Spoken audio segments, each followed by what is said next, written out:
أَمَّنْ خَلَقَ السَّمَاوَاتِ وَالْأَرْضَ وَأَنزَلَ لَكُم مِّنَ السَّمَاءِ مَاءً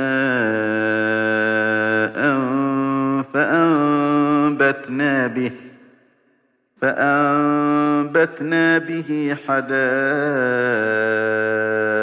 ذَاتَ بَهْجَةٍ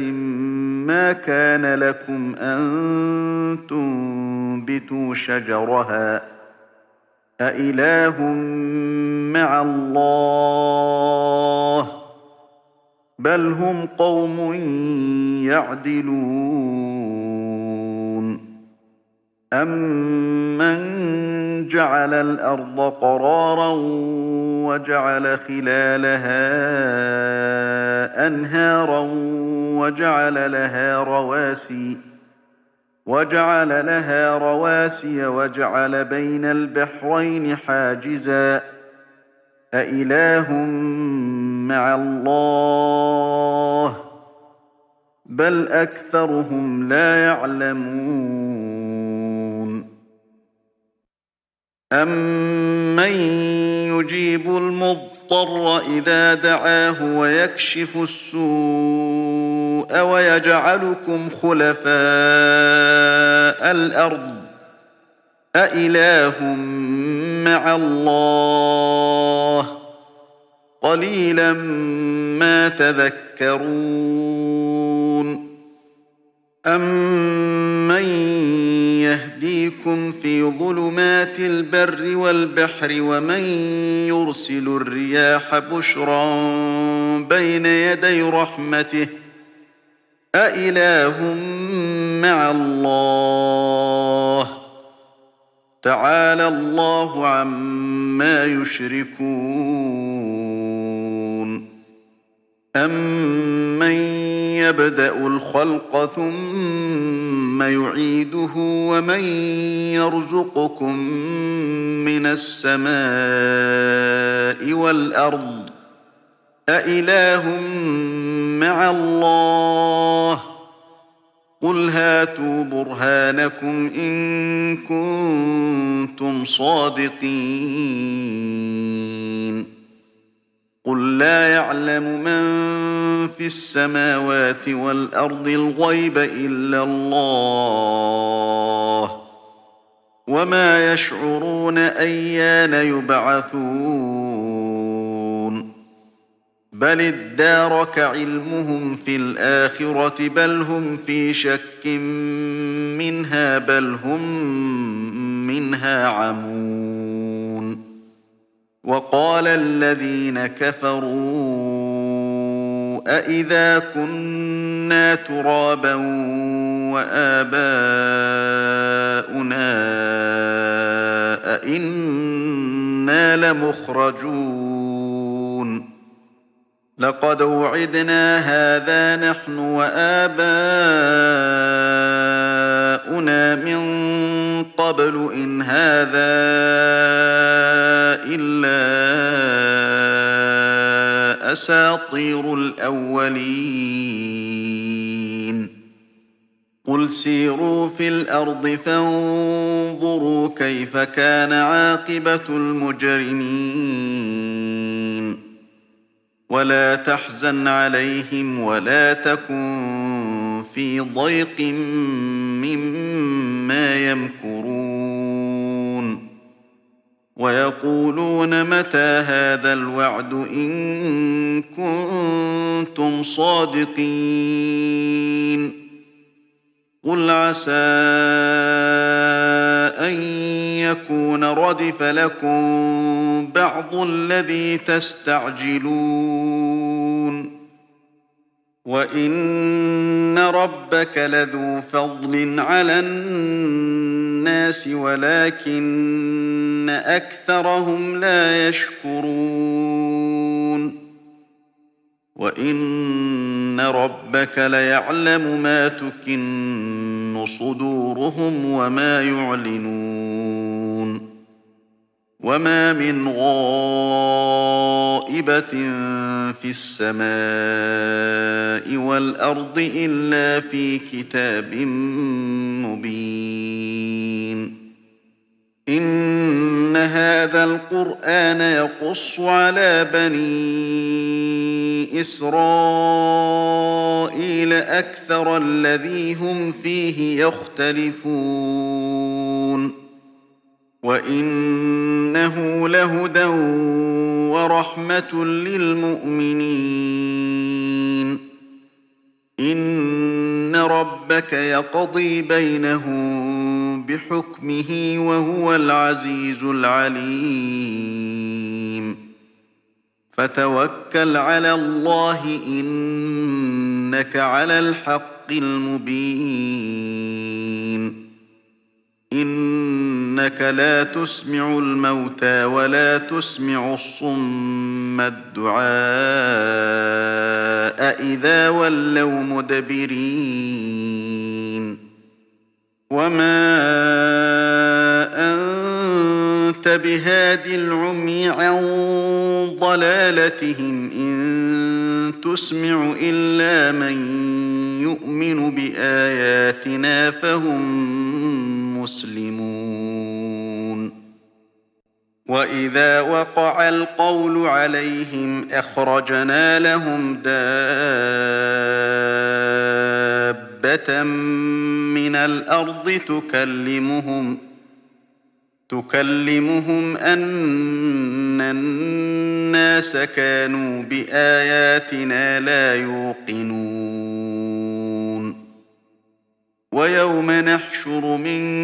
كل أمة فوجا ممن يكذب بآياتنا فهم يوزعون حتى إذا جاءوا قال أكذبتم بآياتي ولم تحيطوا بها علما أم ماذا كنتم تعملون ووقع القول عليهم بما ظلموا فهم لا ينطقون ألم يروا أنا جعلنا الليل ليسكنوا فيه والنهار مبصرا إن في ذلك لآيات لقوم يؤمنون ويوم ينفخ في الصور ففزع من في السماوات ومن في الأرض إلا من شاء الله وكل أتوه داخرين وترى الجبال تحسبها جامدة وهي تمر مر السحاب صنع الله الذي أتقن كل شيء إنه خبير بما تفعلون من جاء بالحسنة فله خير منها وهم من فزع يومئذ آمنون ومن جاء بالسيئة فكبت وجوههم في النار هل تجزون إلا ما كنتم تعملون إنما أمرت أن أعبد رب هذه البلدة الذي حرمها وله كل شيء وأمرت أن أكون من المسلمين وأن أتلو القرآن فمن اهتدى فإنما يهتدي لنفسه ومن ضل فقل إنما أنا من المنذرين وقل الحمد لله سيريكم آياته فتعرفونها وما ربك بغافل عما تعملون بسم الله الرحمن الرحيم طاسيم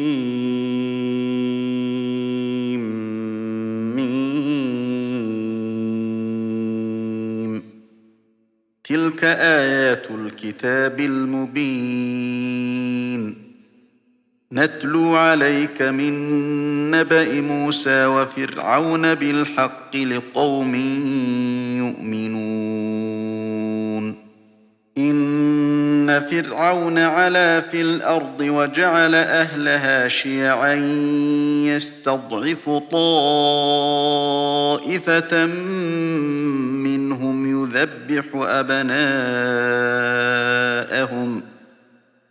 يذبح أبناءهم ويستحيي نساءهم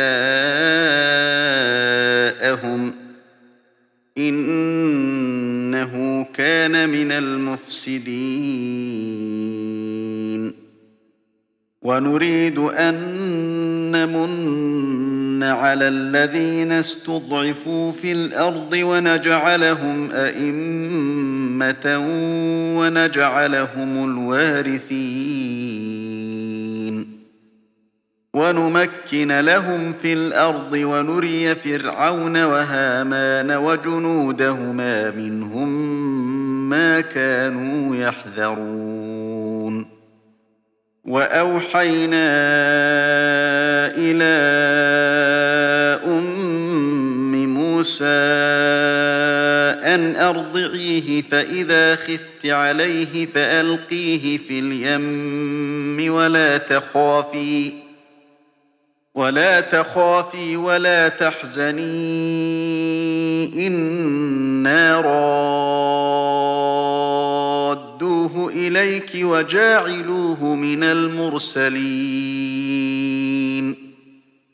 فالتقطه آل فرعون ليكون لهم عدوا وحزنا إن فرعون وهامان وجنودهما كانوا خاطئين وقالت امرأة فرعون قرة عين لي ولك لا تقتلوه عسى أن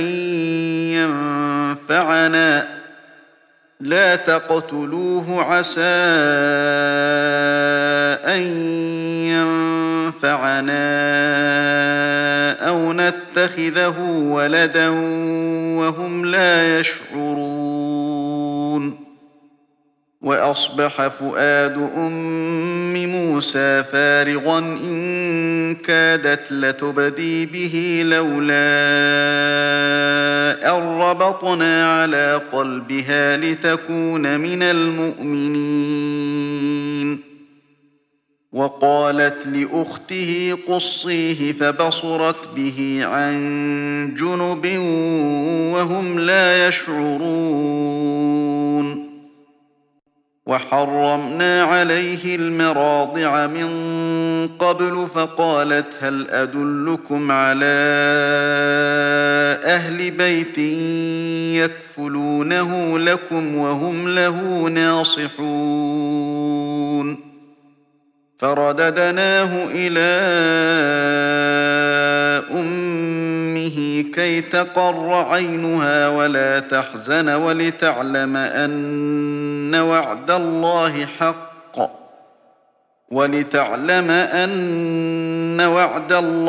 حق ولكن أكثرهم لا يعلمون ولما بلغ أشده واستوى آتيناه حكما وعلما وكذلك نجزي المحسنين ودخل المدينة على حين غفلة من أهلها فوجد فيها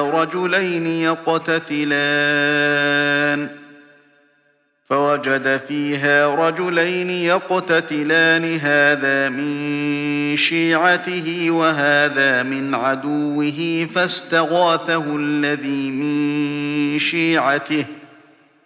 فاستغاثه الذي من شيعته على الذي من عدوه فوكزه موسى فقضى عليه قال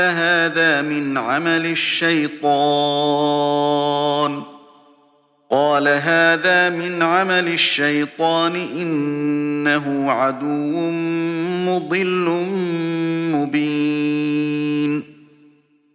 قال رب إني ظلمت نفسي فاغفر لي فغفر له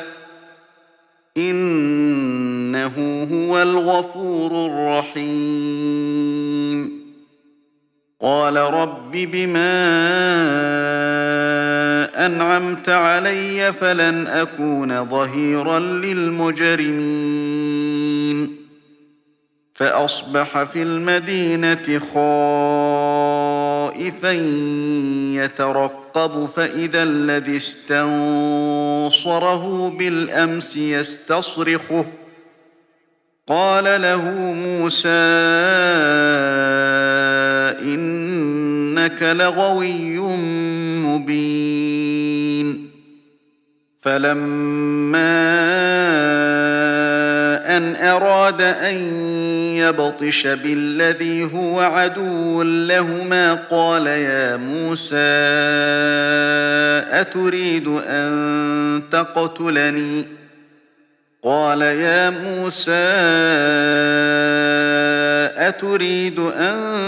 تقتلني كما قتلت نفسا بالأمس إن تريد إلا أن تكون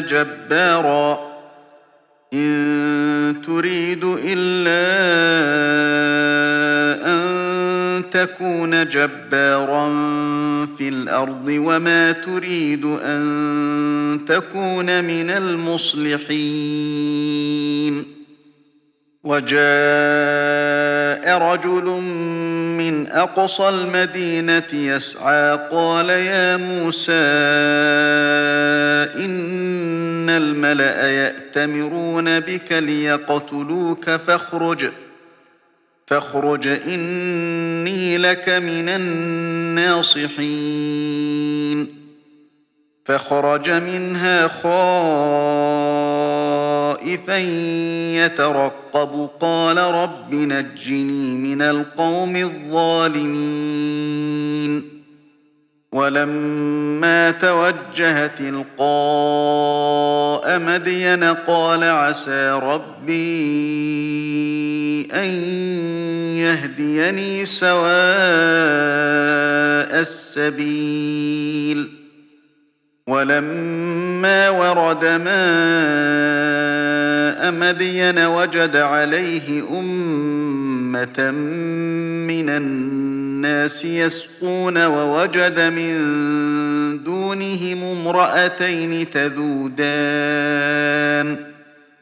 ووجد من دونهم امرأتين تذودان قال ما خطبكما قالتا لا نسقي حتى يصدر الرعاء وأبونا شيخ كبير فسقى لهما ثم تولى إلى الظل فقال رب إني لما أنزلت إلي من خير فقير فجاءته إحداهما تمشي على استحياء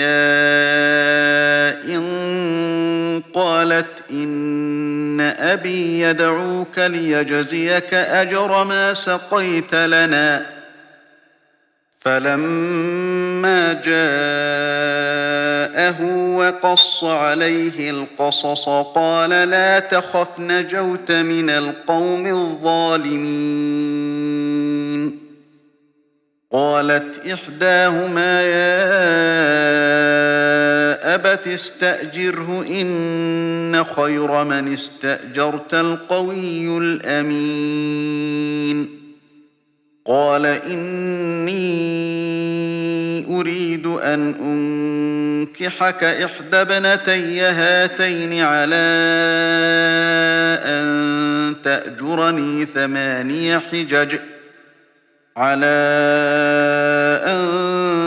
تأجرني 8 حجج فإن أتممت 10 فمن عندك وما أريد أن أشق عليك ستجدني إن شاء الله من الصالحين قال ذلك بيني وبينك أيما الأجلين قضيت فلا عدوان علي والله على ما نقول وكيل فلما قضى موسى الأجل وسار بأهله آنس من جانب الطور نارا قال لأهلهم كثوا إني آنست نارا لعلي آتيكم منها بخبر أو جذوة من النار لعلكم تصطلون فلما أتاها نودي من شاطئ الوادي الأيمن في البقعة المباركة من الشجرة أن يا موسى إني أنا الله رب العالمين وأن ألق عصاك فلما رآها تهتز كأنها جان ولا مدبرا ولم يعقب يا موسى أقبل ولا تخف إنك من الآمنين أسلك يدك في جيبك تخرج بيضاء من غير سوء واضمم إليك جناحك من الرهب فذلك برهانان من ربك إلى فرعون وملئه إنهم كانوا قوما فاسقين قال رب إني قتلت منهم نفسا فأخاف أن يقتلون وأخي هارون هو أفصح مني لسانا فأرسله معي يرد أن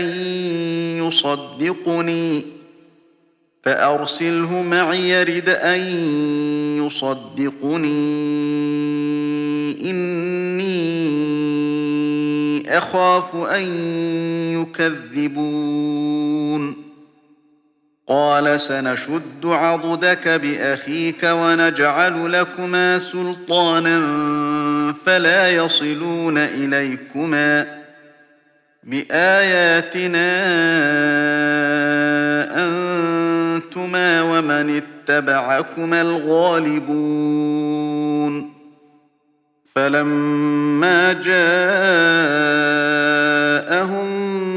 موسى بآياتنا بينات قالوا ما هذا إلا سحر مفترى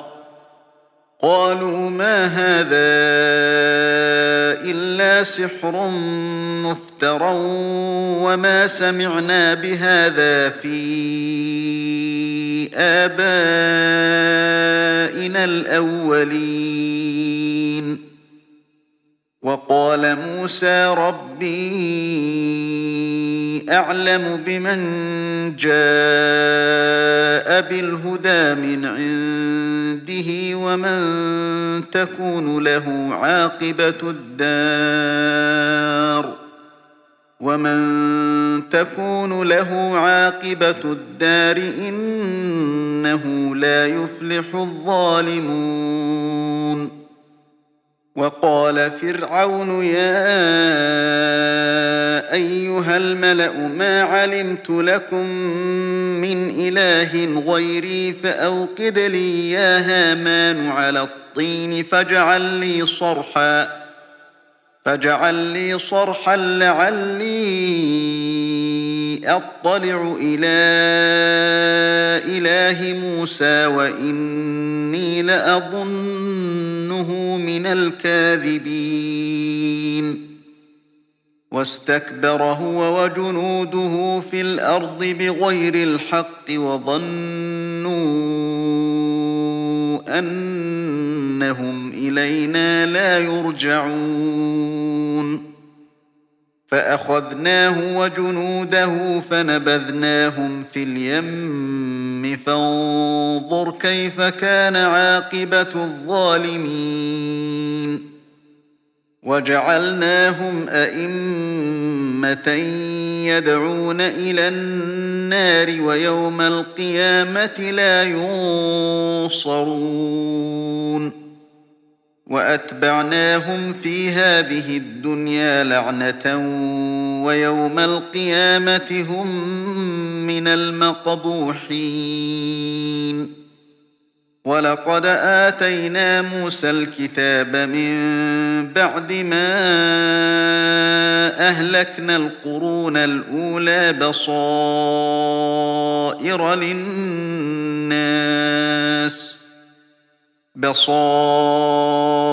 للناس وهدى ورحمة لعلهم يتذكرون. وما كنت بجانب الغربي إذ قضينا إلى موسى الأمر وما كنت من الشاهدين ولكننا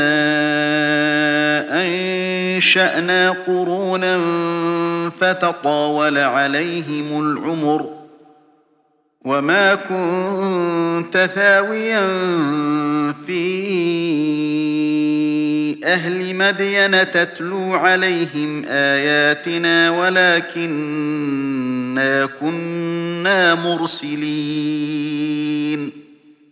وما كنت بجانب الطور إذ نادينا ولكن رحمة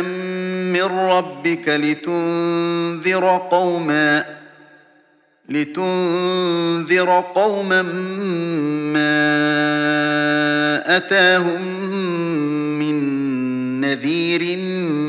من قبلك لعلهم يتذكرون. ولولا أن تصيبهم مصيبة بما قدمت أيديهم فيقولوا ربنا لولا أرسلت إلينا رسولا فنتبع آياتك ونكون من المؤمنين. فلما جاءهم الحق من عندنا قالوا لولا أوتي مثل ما أوتي موسى أولم يكفروا بما أوتي موسى من قبل قالوا سحران تظاهرا وقالوا إنا بكل كافرون. قل فأتوا بكتاب من عند الله هو أهدى منهما أتبعه إن كنتم صادقين. فإن لم يستجيبوا لك فاعلم أنما يتبعون أهواءهم ومن أضل ممن اتبع هواه بغير هدى من الله إن الله لا يهدي القوم الظالمين ولقد وصلنا لهم القول لعلهم يتذكرون الذين آتيناهم الكتاب من قبله هم به يؤمنون وإذا يتلى عليهم قالوا آمنا به إنه الحق من ربنا إنا كنا من قبله مسلمين أولئك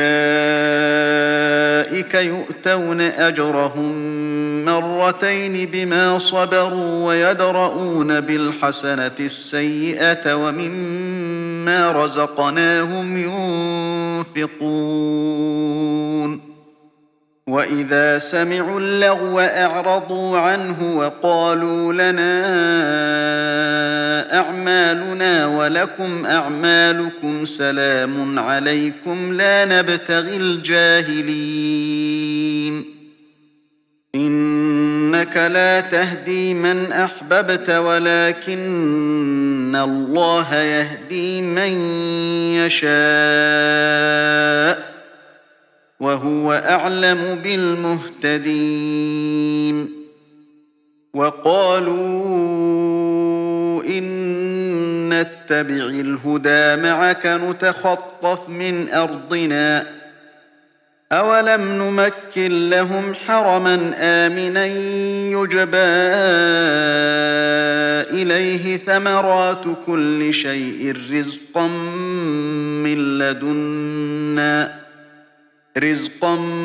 من لدنا ولكن أكثرهم لا يعلمون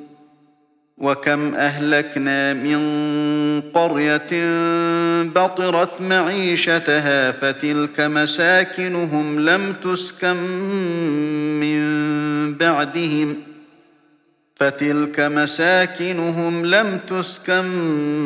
من بعدهم إلا قليلا وكنا نحن الوارثين وما كان ربك مهلك القرى حتى يبعث في أمها رسولا يتلو عليهم آياتنا وما كنا مهلك القرى إلا وأهلها ظالمون وما أوتيتم من شيء فمتاع الحياة الدنيا وزينتها وما عند الله خير وأبقى أفلا تعقلون أفمن وعدناه وعدا حسنا فهو لاقيه كمن متعناه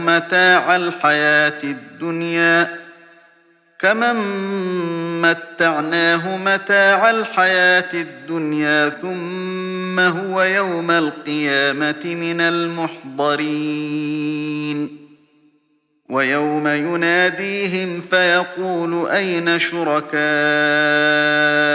الذين كنتم تزعمون قال الذين حق عليهم القول ربنا هؤلاء الذين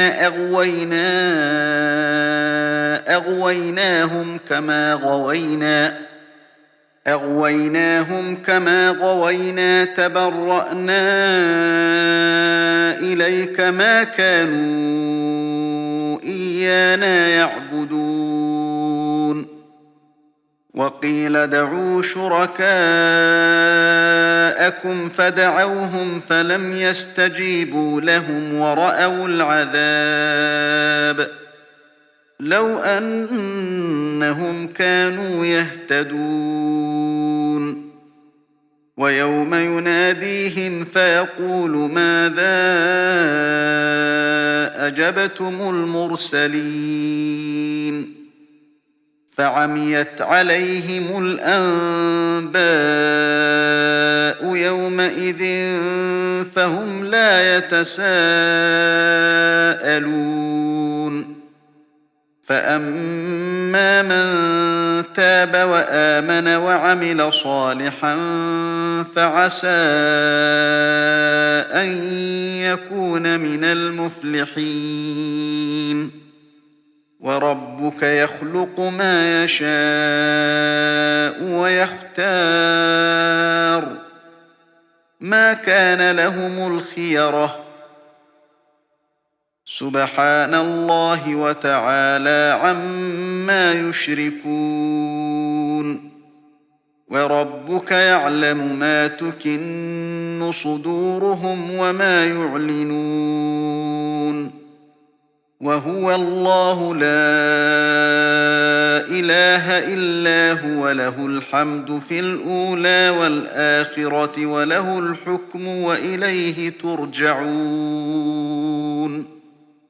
قل أرأيتم إن جعل الله عليكم الليل سرمدا إلى يوم القيامة من إله غير الله يأتيكم بضياء أفلا تسمعون قل أرأيتم إن جعل الله عليكم النهار سرمدا إلى يوم القيامة من إله غير الله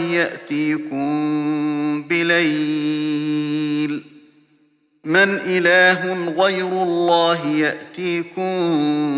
بليل تسكنون فيه أفلا تبصرون ومن رحمته جعل لكم الليل والنهار لتسكنوا فيه ولتبتغوا من فضله ولعلكم تشكرون ويوم يناديهم فيقول أين شركائي الذين كنتم تزعمون ونزعنا من كل أمة شهيدا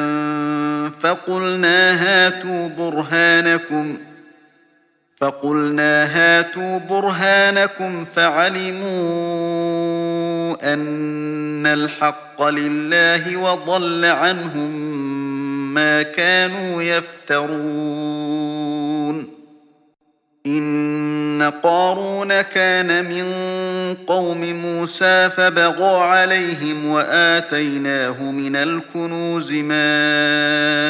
إن مفاتحه لتنوء بالعصبة أولي القوة إذ قال له قومه لا تفرح إن الله لا يحب الفرحين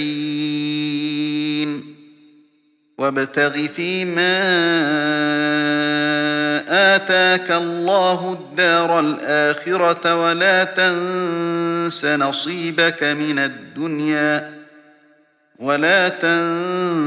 نصيبك من الدنيا وأحسن كما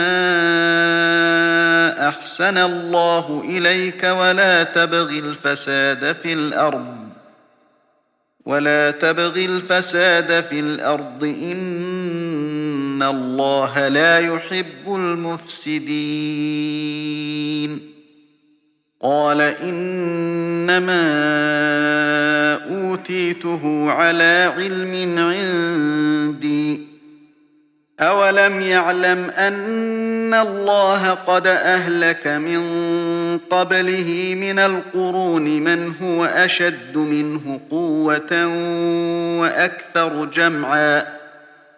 ولا يسأل عن ذنوبهم المجرمون فخرج على قومه في زينته قال الذين يريدون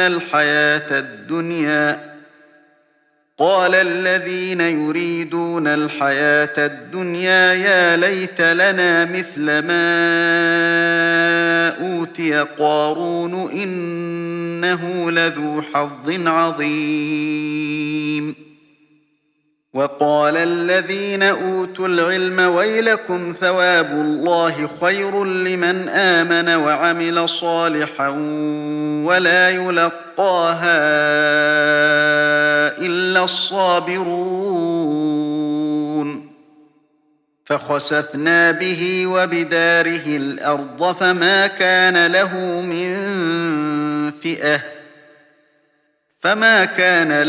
من فئة ينصرونه من دون الله وما كان من المنتصرين. وأصبح الذين تمنوا مكانه بالأمس يقولون ويك أن الله يبسط الرزق لمن يشاء من عباده ويقدر لولا أمن الله علينا لخسف بنا ويكأنه لا يفلح الكافرون. تلك الدار الآخرة نجعلها للذين لا يريدون علوا في الأرض ولا فسادا والعاقبة للمتقين. من جاء بالحسنة فله خير منها ومن جاء بالسيئة فلا يجزى الذين عملوا السيئات إلا ما كانوا يعملون. إن الذي فرض عليك القرآن لرادك إلى معاد قل ربي أعلم من جاء بالهدى ومن هو في ضلال مبين. وما كنت ترجو أن يلقى إليك الكتاب إلا رحمة من ربك فلا تكونن ظهيرا للكافرين.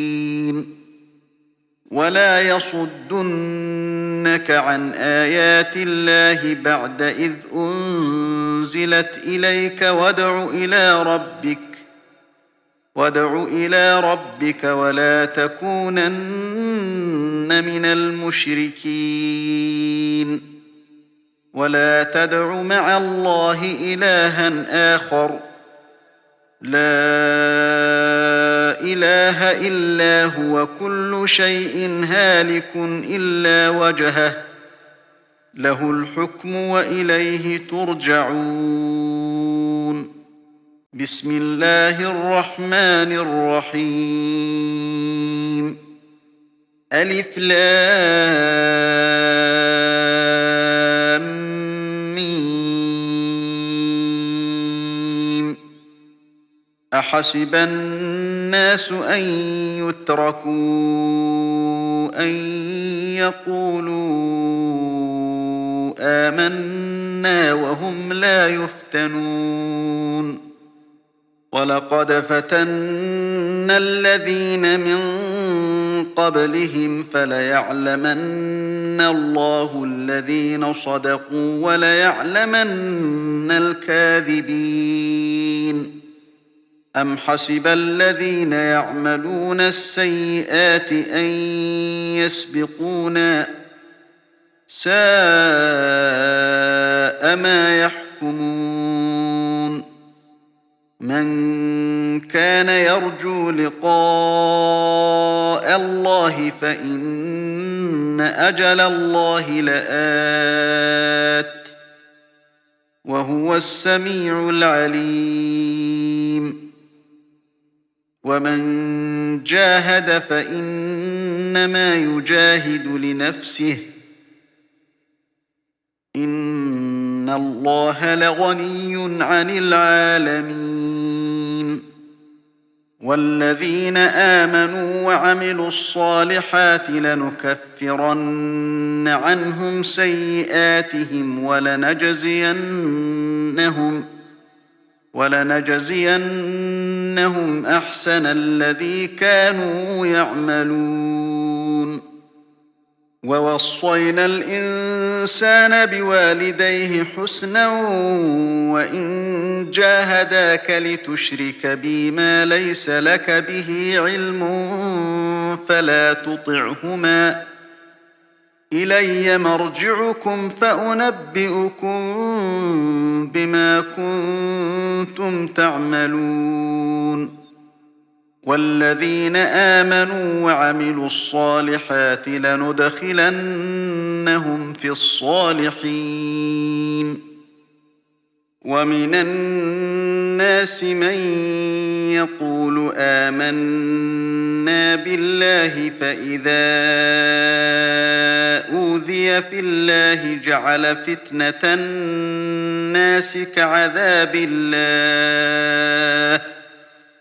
جعل فتنة الناس كعذاب الله ولئن جاء نصر من ربك ليقولن إنا كنا معكم أوليس الله بأعلم بما في صدور العالمين وليعلمن الله الذين آمنوا وليعلمن المنافقين وقال الذين كفروا للذين آمنوا اتبعوا سبيلنا ولنحمل خطاياكم وما هم بحاملين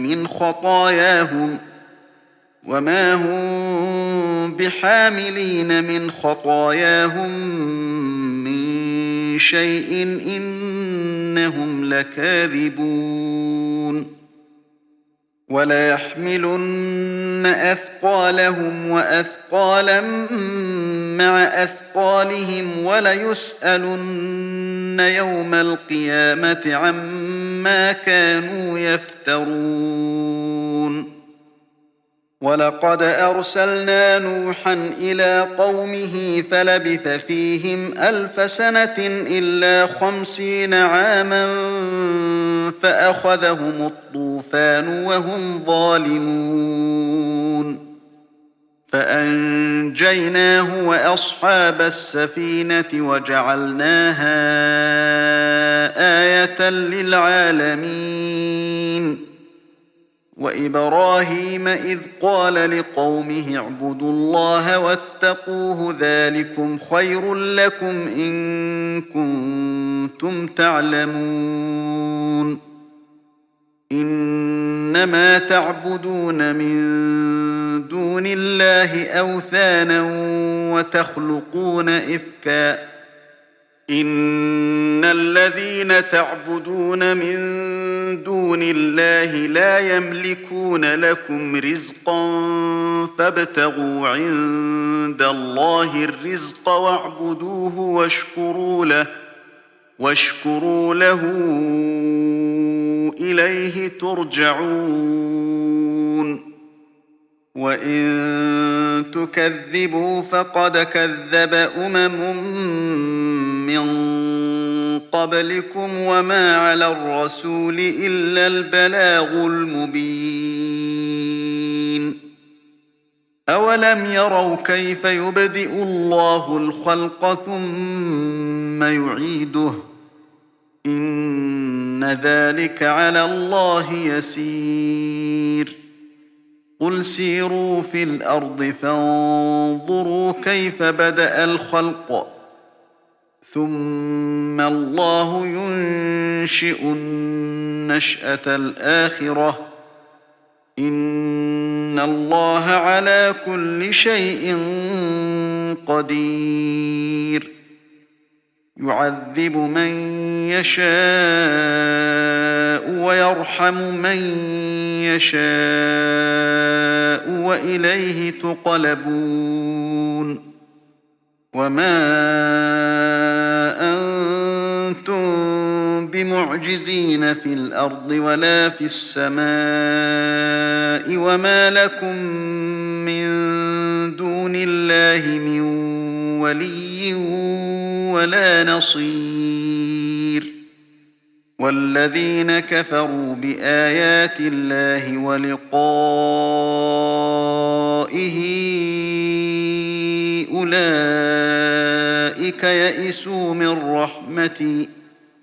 أولئك يئسوا من رحمتي وأولئك لهم عذاب أليم فما كان جواب قومه إلا أن قالوا اقتلوه أو حرقوه فأنجاه الله من النار إن في ذلك لآيات لقوم يؤمنون وقال إنما اتخذتم من دون الله أوثانا مودة بينكم في الحياة الدنيا ثم يوم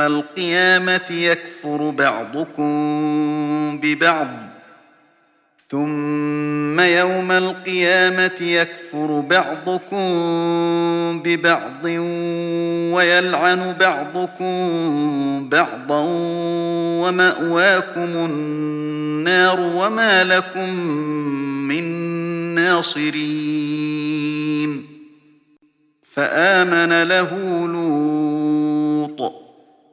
وقال إني مهاجر إلى ربي إنه هو العزيز الحكيم ووهبنا له إسحاق ويعقوب وجعلنا في ذريته النبوة والكتاب وآتيناه أجره في الدنيا وإنه في الآخرة لمن الصالحين ولوطا إذ قال لقومه إنكم لتأتون الفاحشة ما سبقكم بها من أحد من العالمين أئنكم لتأتون الرجال وتقطعون السبيل وتأتون في ناديكم المنكر فما كان جواب قومه إلا أن قالوا ائتنا بعذاب الله إن كنت من الصادقين قال رب انصرني على القوم المفسدين ولما جاءت رسلنا إبراهيم بالبشرى قالوا إنا مهلكو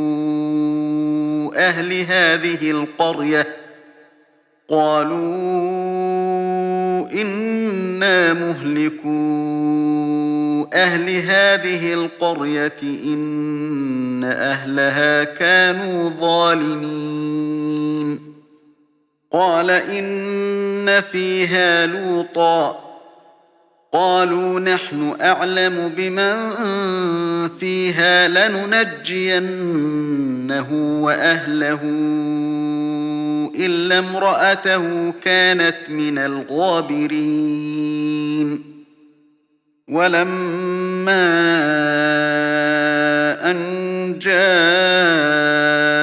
جاءت رسلنا لوطا سيء بهم وضاق بهم ذرعا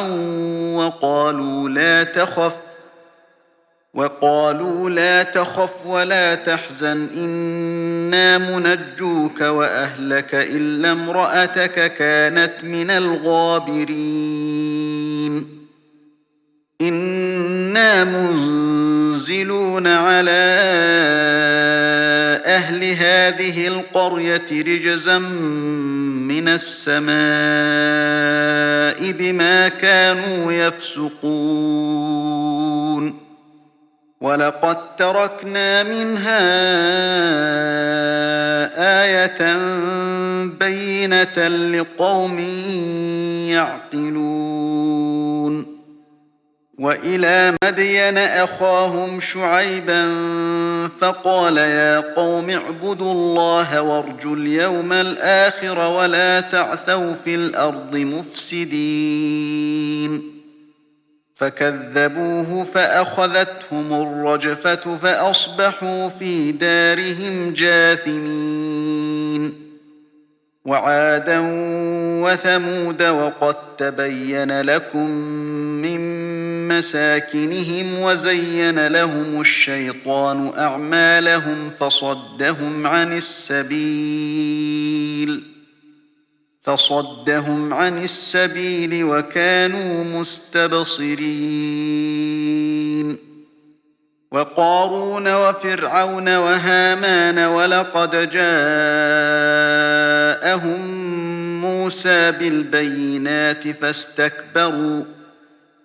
فاستكبروا في الأرض وما كانوا سابقين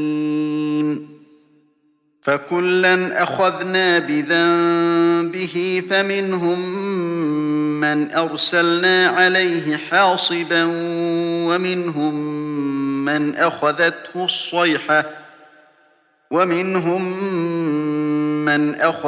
الصيحة ومنهم من خسفنا به الأرض ومنهم من أغرقنا